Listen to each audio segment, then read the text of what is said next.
धरना हमारी बात रखने की बात थी कि यहाँ पर डीसीजी से टाइम था और आज अगर ये पूरे वोटर्स जिनके साथ अन्याय हुआ है कि उनके वोट काटे गए हैं तो वो सब हमारे साथ आए हुए हैं और उनका ये कहना है कि किस आधार पे उनके वोट इस विधानसभा में काटे हैं। तो एसआर में मतलब जहाँ जहाँ पर भाजपा हार रही है, जहाँ जहाँ पे बीजेपी नहीं जीत पा रही है, वो वहाँ पर सारे वोट काट रही है। और ये इल्ज़ाम नहीं लगा रहे, आप जाके कोई भी विधानसभा देखिए, वहां से 25 से 30 हजार वोट माइनॉरिटी के काटे जा रहे हैं। क्यों काटे जा रहे हैं? और जहां जहां भाजपा हारती आ रही है वहां पर वो अन्य जाति ट्राइबल्स के भी वोट काटे गए हैं। धेमाजी में जब हमने असम में गए तो जहां जहां भाजपा को लग रहा है कि वो सीट नहीं जीत सकती है, एसआर के द्वारा वो अपनी सीटों को सुरक्षित करने का काम कर रहे हैं। हम यहाँ अपनी संविधान की बात करने आए हैं, संविधान की रक्षा करने की बात करने आए हैं कि अगर डेमोक्रेसी खत्म हो गई तो याद रखिएगा, अगर चुनाव ऐसे मैनेज होने लगे तो यहाँ पर कोई लोकतंत्र नहीं रह जाएगा,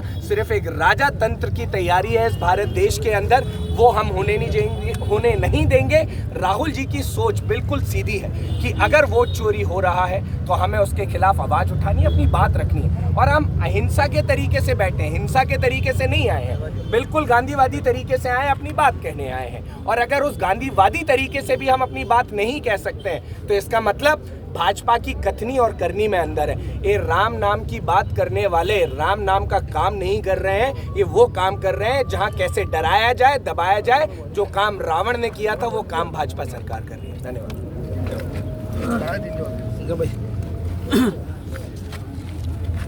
ये जो वोट चोरी का जो मुद्दा आ रहा है, किस लिए कर रहे हैं, क्या लगता है आपको? आज देखिए, ये सरकार जितना गवर्नमेंट बेनिफिशियरीज दिया है उसके बाद भी लोग बीजेपी के साथ आज नहीं है। आज का तारीख में लोग बीजेपी के साथ नहीं है, पब्लिक बीजेपी के साथ नहीं है, वोटर बीजेपी के साथ नहीं है। और इसलिए ये बीजेपी सरकार अभी उनको मालूम है कि एक ही उपाय है, वो है वोट चोर। और इसलिए एक एक कॉन्स्टिट्यूएंसी के 20-22 हज़ार करके वोट छीन रहे हैं। तब उससे अच्छा तो ये है कि डायरेक्ट डिक्लेयर कर दे, डायरेक्ट वोट इलेक्शन ही बंद करा दे और इलेक्शन बंद करा के डायरेक्ट वो अपने आप को सीएम डिक्लेयर कर दे। क्योंकि ऐसे टाइप का इलेक्शन नहीं होता है।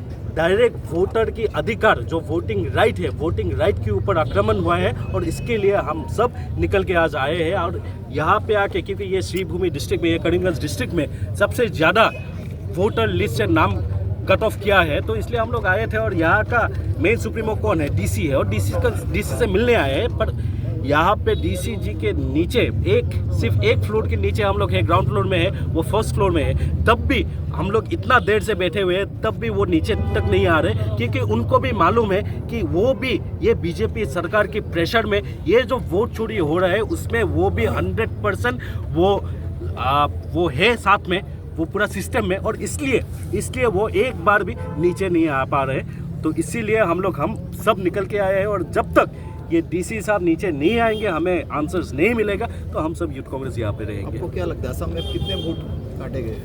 देखिए, अभी हम लोग को फुल डेटा नहीं मिला है, पर जो जहाँ हम लोग इन्फॉर्मेशन निकाल रहे हैं, एक घर से मिनिमम 1 लोगों का तो वोट कट ऑफ हो रहा है। तो पूरा असम से कितना वोट कट ऑफ हो रहा है ये तो हम लोग इमेजिन भी नहीं कर पा रहे हैं अभी तक। पर्टिकुलर कोई कास्ट के ऊपर हो रहा है? देखिए, बीजेपी को सिर्फ 35% वोट मिला, सो बाकी जितना परसेंट वोट नहीं मिला उसी के ऊपर आक्रमण चल रहा है। पूरा असम में एकदम सदिया से लेके धुबरी सुनाई से लेके पूरा असम में वोटिंग ये वोट चोरी चल रहा है।